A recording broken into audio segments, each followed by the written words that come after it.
everybody, I'm Bree the Plant Lady, and today I wanted to check in and do a quick video all about the turmeric that I grew this summer.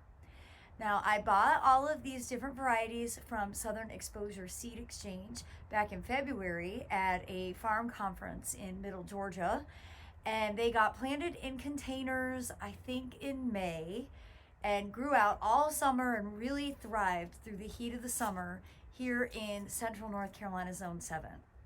Now that we've had a frost, I've gone through and collected everything, and I wanted to show you what the harvest looked like.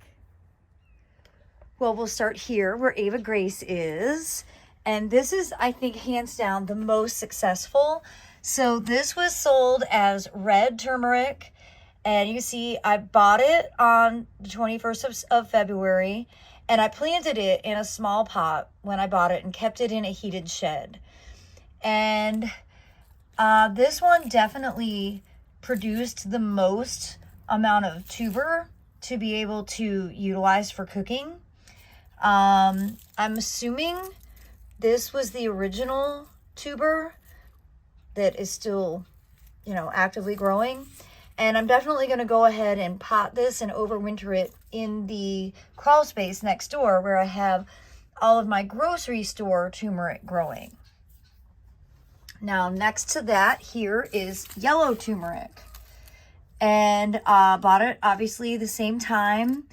And this didn't produce as much, but you can see it's a really healthy root. And I am going to go ahead and pluck a little bit off for cooking, but I think by overwintering this and growing it out next year, I'll get a much bigger harvest. So that's my plan there.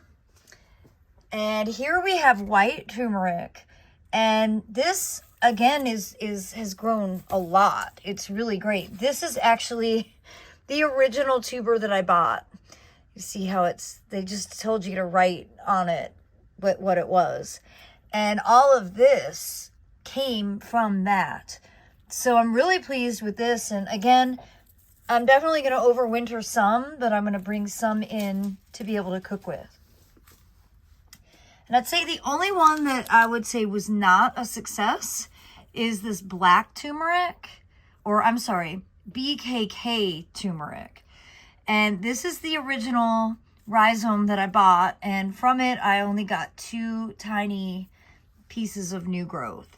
So obviously I'm going to go ahead and pot and overwinter that and see if I can do better next year. And you might be wondering what I'm talking about when I say I'm stashing it under the house. And here you are. This is in the crawl space of the Airbnb. It's a little taller than the crawl space of the blue house. And you can see we've got grow lights set up on a timer. They just run for 8 hours a day.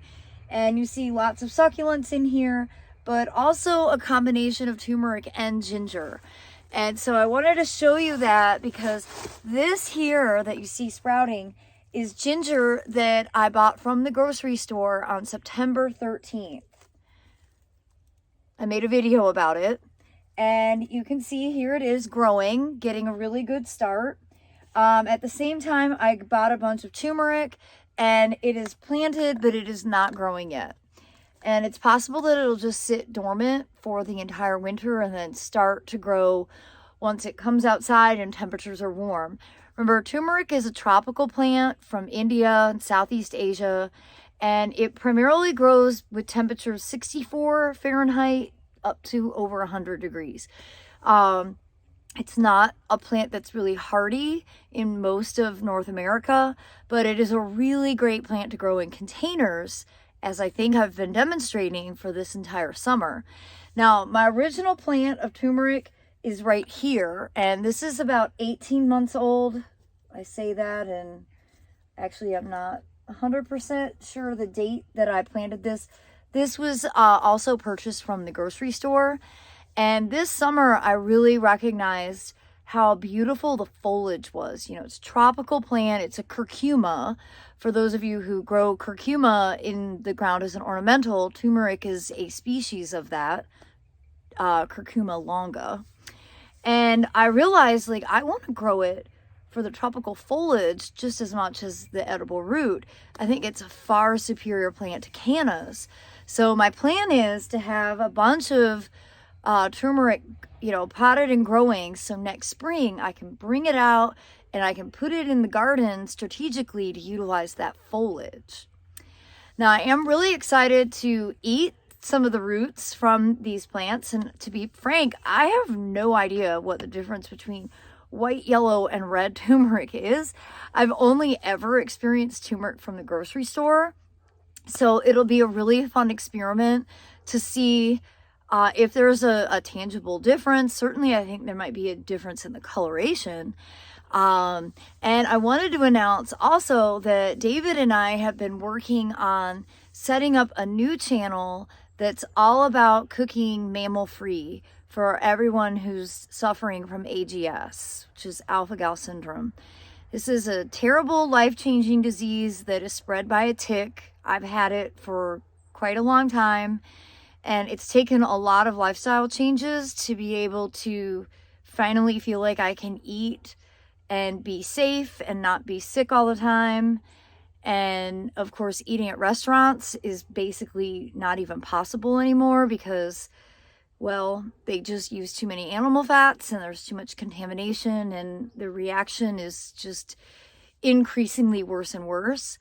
So we'll definitely be adding some turmeric to upcoming recipes that we will be sharing on the new channel called Feeding Bree, AGS Safe Cooking at Home.